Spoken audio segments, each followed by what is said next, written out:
All right, we are live right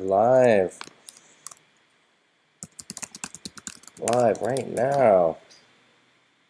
A little bit early today. If you're joining us, let us know. Did you sail this week? How was it? If you did, I sailed this week. Um, yeah, just waiting for people to show up. Let's maybe we can pull up a little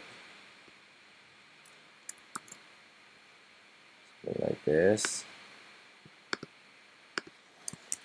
Did you sail this week? Where and how was it? Yeah, Dom Dom, how's it going? Owen, you guys get on the water? How was it? I sailed in Portugal. It was good.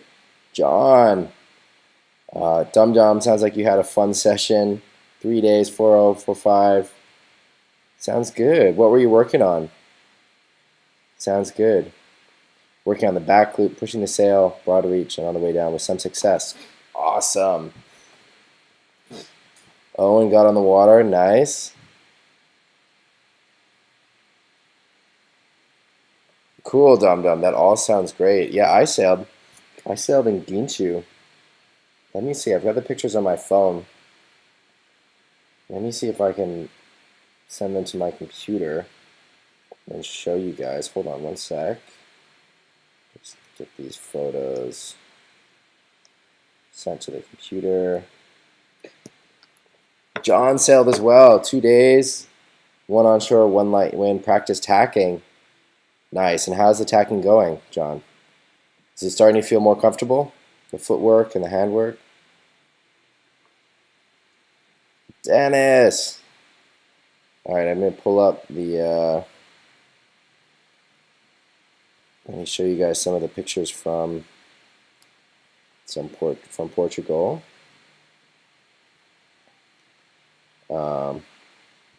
Cool, John. That's great to hear. Really great to hear.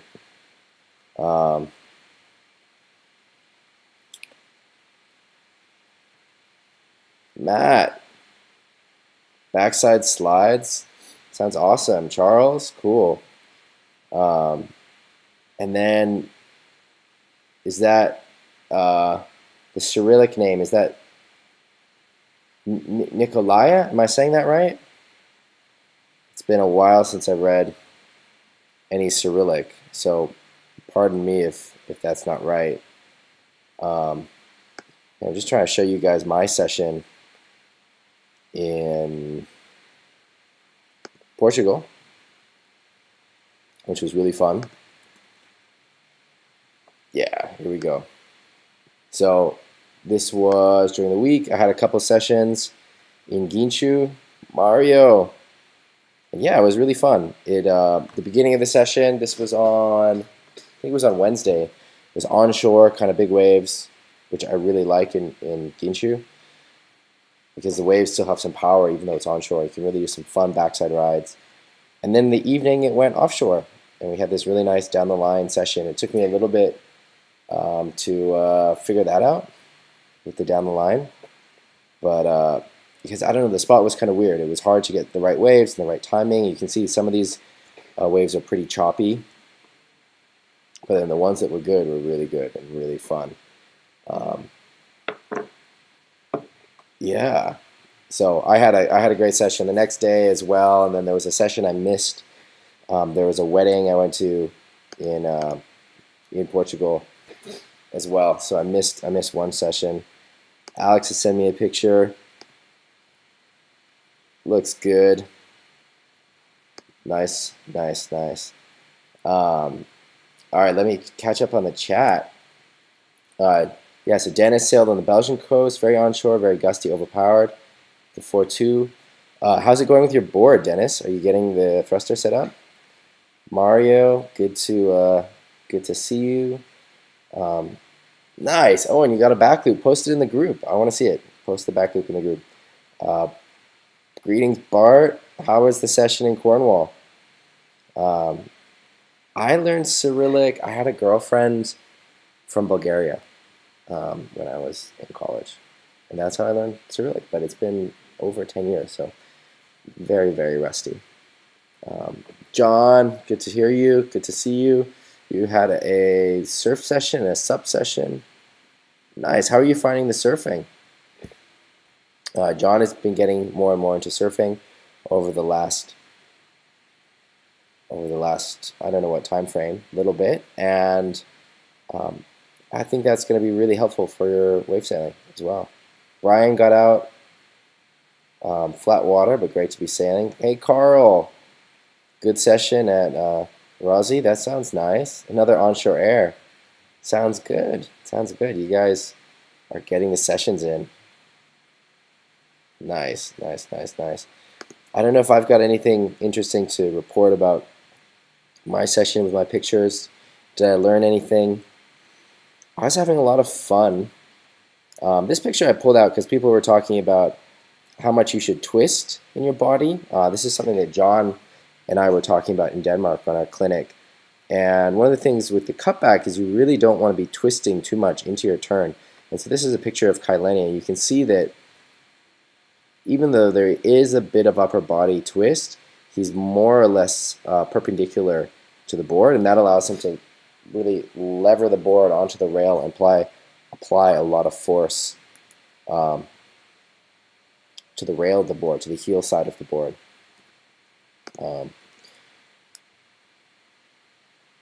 Yeah, what else? What else can I say about my session? It really took me a while to find my rhythm on these waves. I found them kind of bumpy and hard to find the right ones, but then once I found the rhythm, everything was working.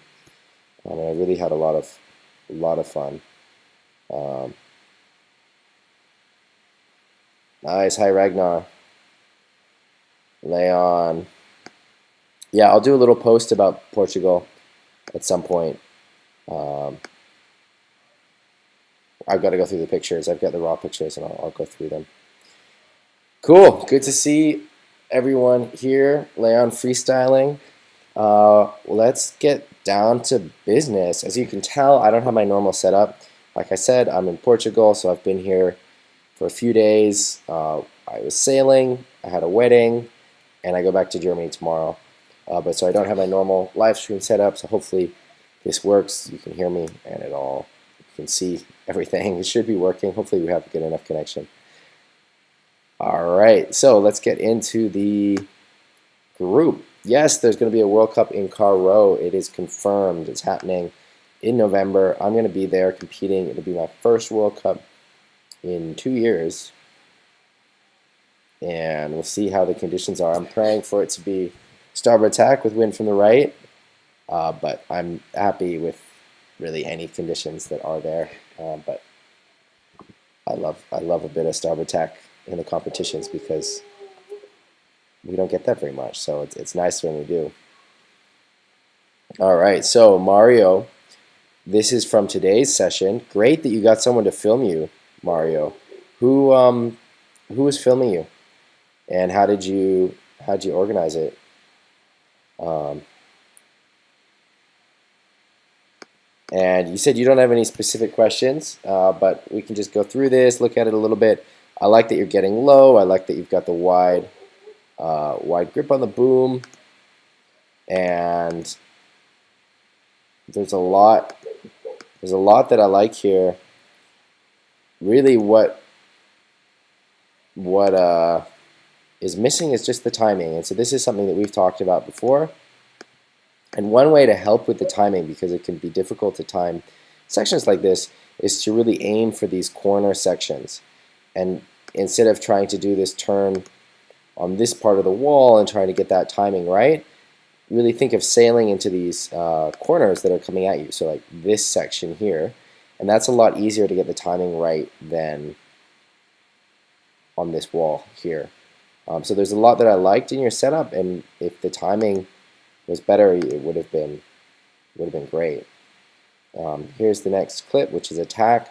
One of the things that Mario and I have been talking about is going boom to boom on the tacks versus holding onto the mast. And Mario is comfortable going boom to boom, but which is great. And I recommend to put that front hand on the mast. So if you're not 100% consistent on your tacks, try it with the hand on the mast, because I think it's easier to do consistent tacks that way. And I know some people don't like how it looks, so they're worried about looking silly, but you know what looks sillier is when you fall in on your tack. So grab the mast. And all right, next clip. So again, difficult one with the timing because the wave already is breaking. I would like to see you use more of the force of the wave, Mario, to get your turn. Like in the next clip, I think it's the next one or the one after, you really use the power of the white water to turn you around.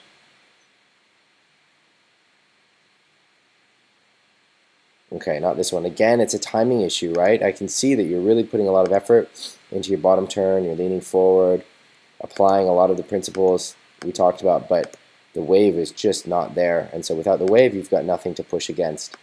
And so I think the number one thing, Mario, to focus on at the moment is just timing. And like I said before, one of the easiest ways to get your timing right is to find those corners coming at you because they're already breaking. And so it's a lot easier just to get the timing for those sections and then work up from there. So here's an example where you are really using the white water to push you back, and you could let it push you even more. So rather than standing up here, you can stay a bit low and push against the white water and let it redirect you. But I like this. This is the direction that I want you to be going and doing more turns like this, where the white water, the power of the wave is really what's redirecting your board more than the sail or your body. So I like this. And the biggest takeaway, I think, is just really focusing on the timing and recognizing that it's difficult, and it just starts with awareness. So if you were a little bit later there, I think it would have been fine. But one sort of cheat or trick is to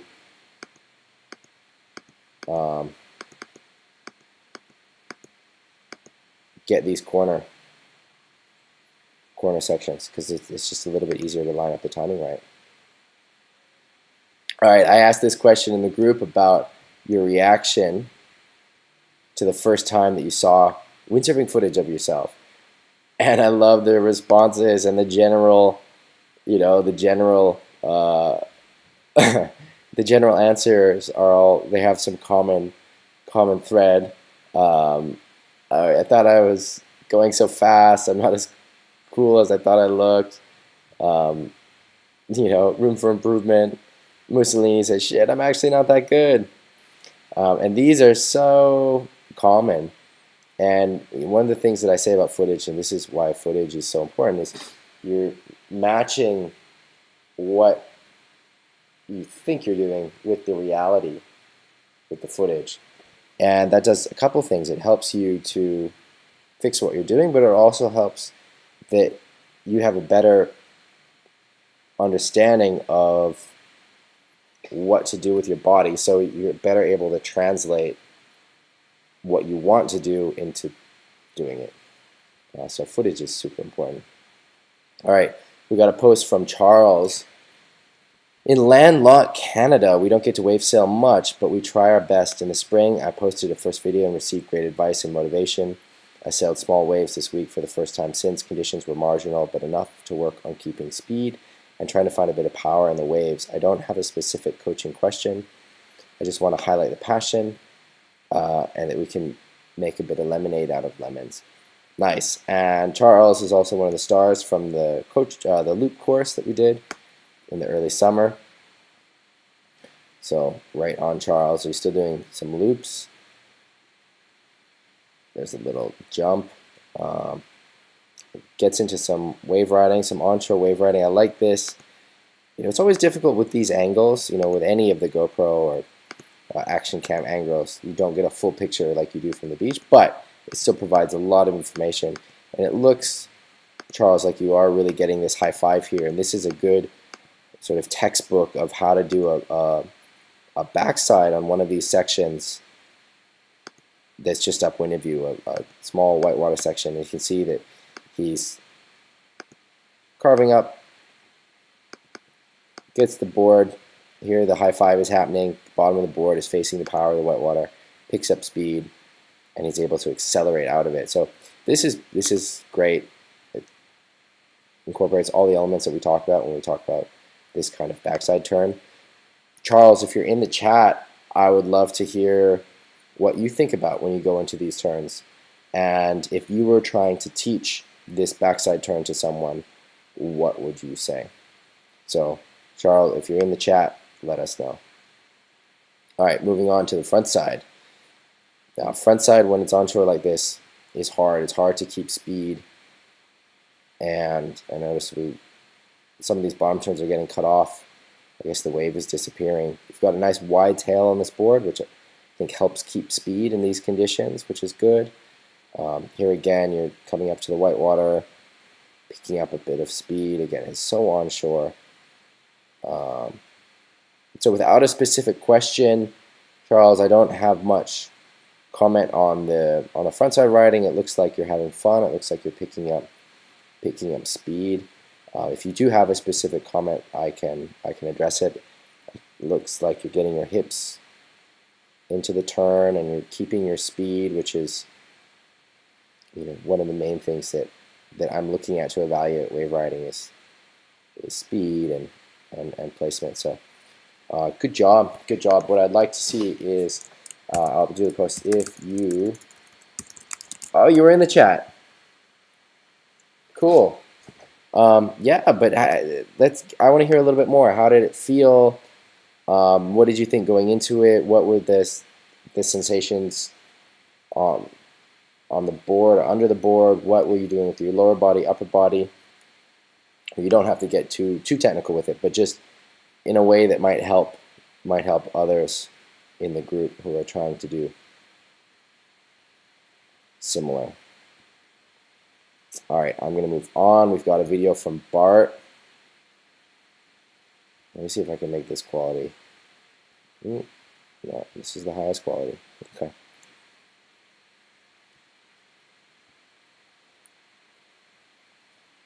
All right, there's a jump. You said you're getting higher on the jumps, right on. That's something we were working on. Was it last live stream or 2 live streams ago? I think you could. One of the things we talked about was steering more upwind. I think you could continue to steer more upwind, and it might be helpful to bring in your legs a little bit on the jumps. But looks good. Looks higher before. Now the wave riding. Again, I like the speed. I think it's the next turn. Looks like you get a really nice high five. Yeah, this looks like you're really connecting with the lip here. I like this turn. But I don't know how this felt. I'd love to hear how it felt. But it looks like you're coming up. You get that board angled to connect with the high five. And then on the next turn, you also get some high five, but a little bit disconnected. And what I want to see you do is, instead of aiming here on the lower part of the wave, I want you to aim here. So can you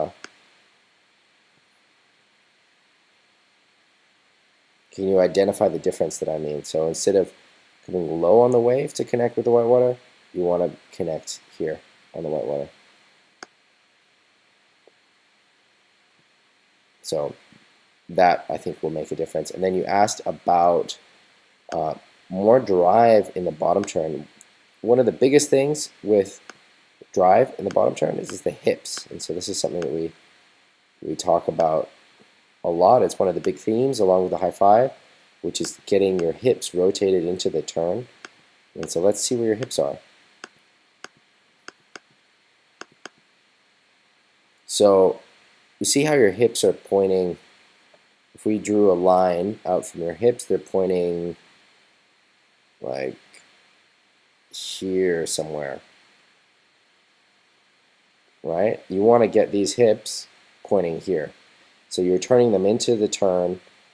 Your knees and your hips are pointing with your toes, aligned with your toes, and pointing towards the toe side rail. And that will help. That will help a lot to get more drive and get more rail engagement on the bottom turn. So does that make sense? That's something that we've been talking about a lot. Oh, some nice shots from Alex popping up. Nice tabletop.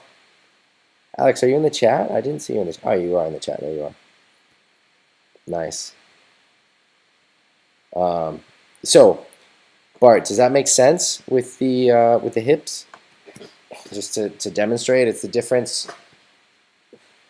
between, I don't know if you can see me, the difference between like this and this. You're just rotating your hips into the turn. You're getting that lower body in line with the toe side rail and really thinking about just using the board this way rather than this way. If that makes sense. So let me know if that doesn't make sense. But you've got two things to work on. The hips are such a big one. It's one of the big concepts.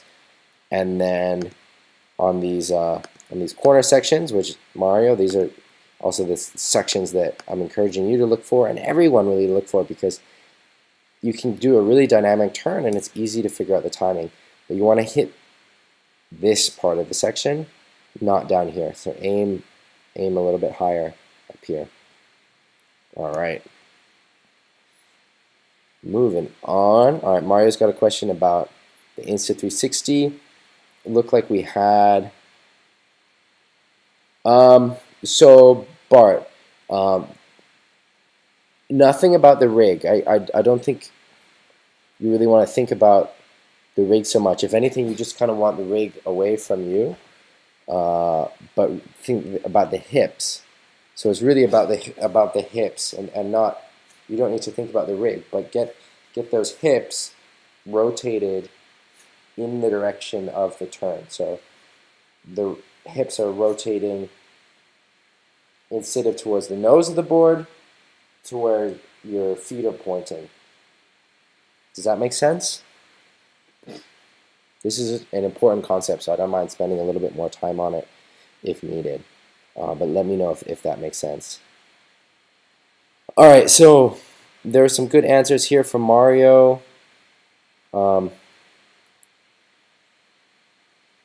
I think you want it sideways to the ground. But actually, I think it maybe doesn't matter. But I think sideways to the ground is how you want it. And you can have it sticking off the mast and sticking out a little bit, which I think looks quite good. You can have it a little bit lower on the mast than up here. I think the, what are they called? The fly mounts, I think, are good. But other people might have better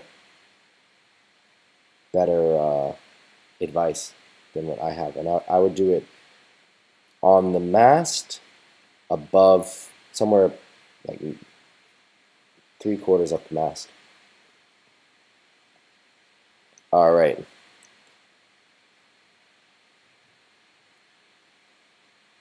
But so Bart, it's not a matter of flexibility. It's just a matter of where those hips are pointing. So here, let me see if I've got another picture that I can pull up to show you an example. I don't know if I've got a bottom turn in these pictures. All right, there's the bottom turn. So this is a different kind of bottom turn. Ignore the sail. But just what I want to show you is that the hips are not pointing towards the nose of the board. The hips and the knees and the toes are all lined up with each other. They're all pointing the same way, which is perpendicular to the center line of the board.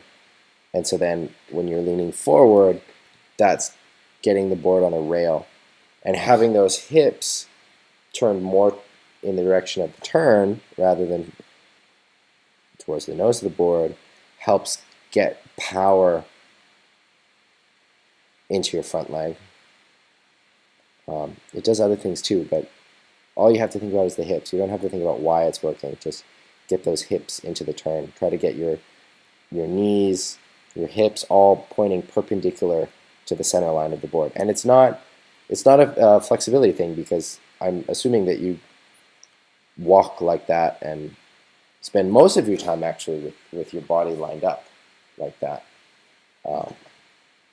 So give that a go and let us know how it works. Matt asks, what's your experience of wearing an impact vest? Any recommendations? Seems like a sensible move.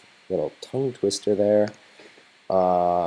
Yeah, so I wear an impact vest at Jaws, and I've had a bunch of different ones, and a lot of them I don't like. I had one that was built into a harness, which I didn't like because I need my harness to be moving around more. I had one that was just like a big impact vest, and I felt like it got in the way with the harness. And so the one that I like is made by Dakine, and it's quite high up, and then there's space for the harness underneath where the impact vest is. So the impact vest goes lower, but it's just neoprene, and so the actual impact part is higher up, and so it doesn't get in the way of the harness. So Matt, that would be the number one thing I would look for when trying them on. I also have, which I don't use that much, but I have them. Ion makes these underwear with protection for your balls when you're jumping, and that can be nice, because sometimes you can land quite hard and it hurts on your testicles. It can be really sensitive. It can be really painful, especially for doing stalled forwards. So Ion makes, I think they call them ball slappers. So I've got a pair of those that I take out when I'm jumping. So Matt, hopefully that answers your question. We've got some good comments from other people with some experience. Kevin asks, what sail size to use in 126 knots of wind? Smallest you got, I guess. I don't think that's sailable. That looks crazy. Whoa. You can just stand on the board. Edwin's also star from the loop course. Oops, I clicked on the wrong thing. I don't want to see the insights. Ragnar saying about impact vest that he didn't have his impact vest in Tenerife the first day when I hit the boom, and because Lufthansa lost the luggage. Yeah, and it really hurt. I mean, Ragnar was very tough about it, but he had a massive bruise. It was very painful. I was a little bit worried about you, Ragnar, but you were tough. All right, Owen. Wow, clean back loop. Beautiful. Beautiful. I like seeing the head. I like seeing pushing the sail forward. You can really see a lot of the elements that we've been talking about in the coaching. Sailing straight up at the top, turning the head and using the head to rotate, and then pushing the sail forward. You can exaggerate that motion even more than what you're doing, but it looks like it's all coming together. Beautiful, clean landing on the nose, right on the nose, landing downwind. Beautiful. That's good. All right, let's get back to it. Oh, here's a post from Ragnar. Cool. So this is a clip from today. Not the best waves. No proper hit of the lip. And Edwin, we're gonna come back to your question. Let's just watch this footage before I lose it. Cool. Ragnar is happy with the board. Cross on shore, lots of current. Cool. All right, let's launch this video. Let me get the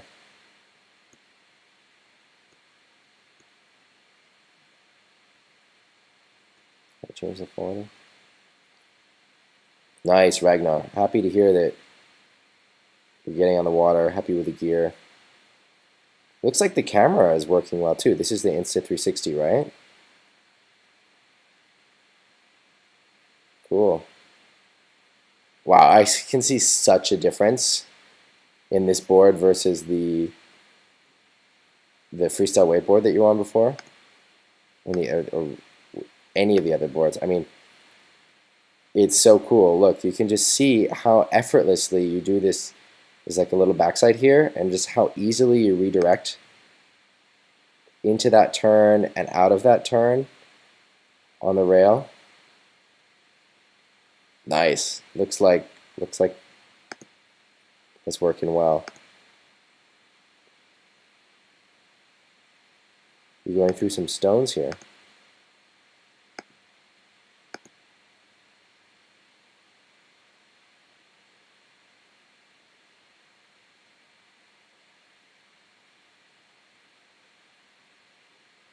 Oh, you can see you thread the needle. I see the stones. There's one. And I guess with the wide angle camera, these stones are a lot closer than they look. Oh yeah, there's the stone. And we've got a tack.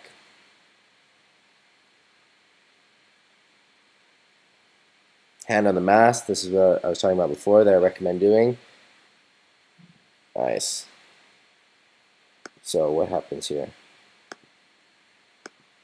Hand on the mast. Sail goes back. Feet. Can't really see the feet. Closing the door. Hard for me to see all the elements of this.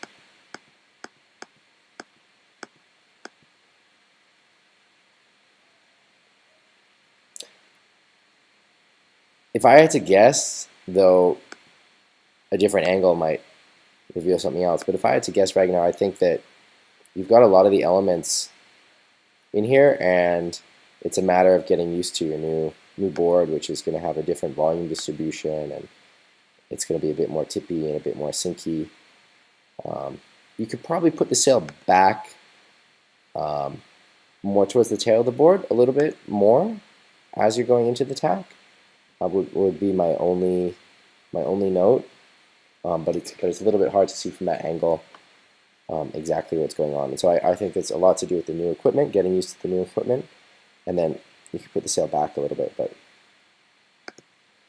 that's good. And this is what we already saw.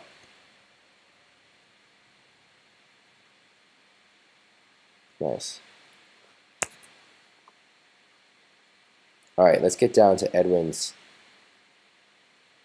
question.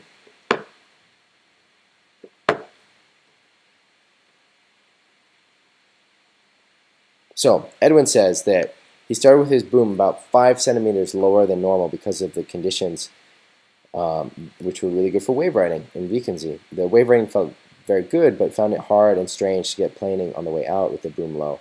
I ended up raising the boom a bit to get out easier, but would like tips and tricks to get planing easier with the low boom. So 5 centimeters is a lot, and it's not crazy, but it's going to be hard to get used to, especially in one day, moving the boom that much. So when I move my boom between my low setting, which I like for wave riding, and my higher setting, which I need for maybe getting around, I'm moving it 2 to 3 centimeters. So 5 centimeters is really a lot, and you're definitely going to notice a difference in difficulty to get planing and get around with the boom 5 centimeters lower than what you're used to.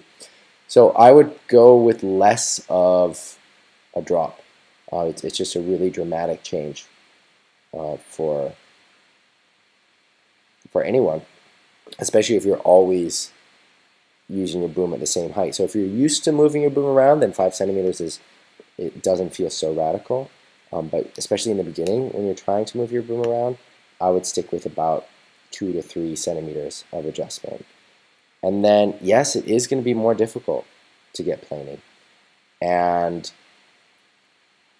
there's some technique to help with that. We've got some good advice from people. Like I think this advice from Jeff, just to try to get planing, can be useful. We're kind of like getting low, pushing the sail forward, but also just recognize that it is going to be more difficult and it's not going to be as comfortable, which is maybe not a satisfying answer, but the reason that it really makes a difference when you change your boom height is because it is affecting the rig. And so there are trade-offs. And one of the trade-offs with a lower boom is it can be more difficult to get planing, but you also get used to it, and it's something that you'll pick up quite quickly. You're a good sailor, Edwin. You have a lot of sail awareness and sail control. So even if it feels weird the first day, you'll naturally figure it out. But I would recommend going with a smaller drop, say about 3 centimeters, 2 centimeters even, 2.5, 3 centimeters, in that range. Which it sounds like kind of what you did, because you ended up raising it a bit. So that's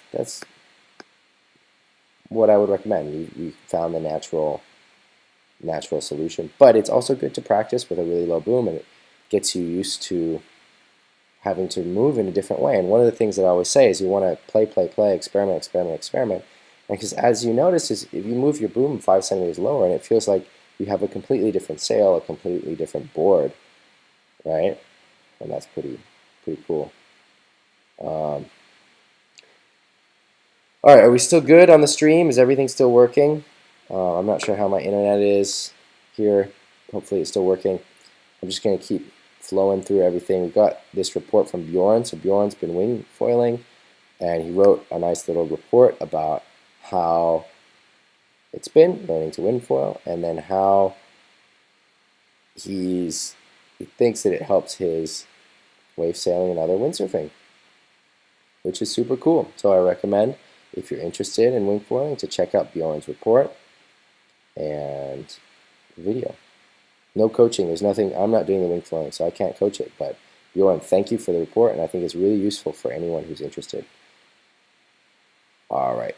So, as some of you know, and some of you were on the course, I did a Learn to Loop course earlier this summer that was all virtual. I want to do more virtual courses. And so I asked for recommendations, what you want to learn. Goiter, it's a hard move. I could definitely teach it, but that's probably one that's easier to teach in real life rather than virtually. Cheese roll, it's great. Wave orientation, I love. Financial independence and early retirement. Mario, we're going to do it together. I like it. Sounds like a good course that's being done. Wealth management and windsurfing all in one. Mario handles the financial side. I handle the sailing side. Cheese roll, aerial off the lip. There's a recommendation in here about gear setup. So I'm doing just a short online course that's interactive, so virtual online about gear setup. I think that's a great idea. If you have any requests, any ideas of what you'd like to learn, and you can be creative with it. It doesn't have to be a move like forward loops. It could be, like the gear setup, which I think is so so important. And we could do a little course like that. Do it through Zoom or Skype, where we can all see each other's gear. And when I do my clinics, the first day I spend a lot of time working with the gear, looking at the gear, because how you set up gear is so important. And so we could try to do a virtual version of that over a course of a couple days. And the nice thing with the gear setup is it doesn't have to be, a multi-week long course like learning to loop. It's something we can do in 2 days. Maybe 2 days gear setup, and then follow-up session a week later or 2 weeks later after you had a chance to play with it. I think that would be pretty cool. But if you have other ideas, I want to hear them, and I can set it up. All right.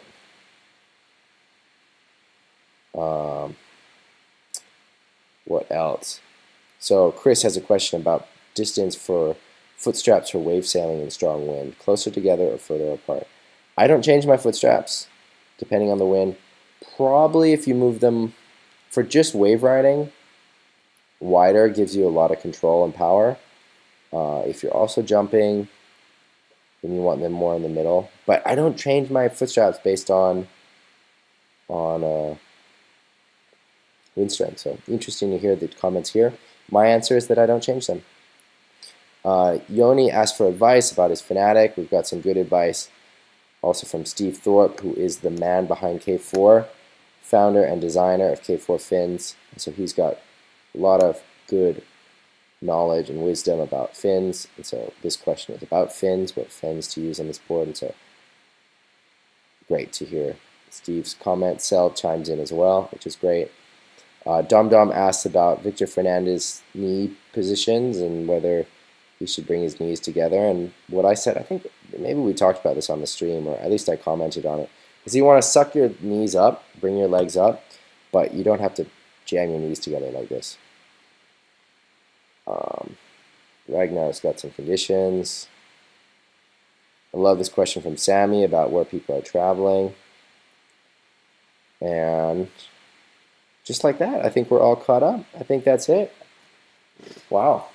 We had a lot of content, but we just really flew through it. I hope that we spent long enough on each topic, and you guys have some clear objectives of what to work on. I think one of the things that I'm kind of pulling out from trying to teach timing, because when I started doing the coaching, I identified really early on that focusing too much on the technique isn't beneficial, because wave selection, timing, and placement, the foundation of wave riding, are the most important. Looking for these corners will help with your timing for the wave riding, right? So I do that all the time. So I'm looking for this corner. So this is a bigger wave. You see I'm hitting it at the top, coming into that corner. Yeah, I mean, these are, I think, all different waves, and I'm going for a different corner. So that's your tip to work on for the wave riding. I think everyone else has a pretty clear objective. I'm going to sign off. I'll see you next week. I think I'll be on Maui. I'm excited. I hope that works. And I'll talk to you then. Take care, everyone. Bye.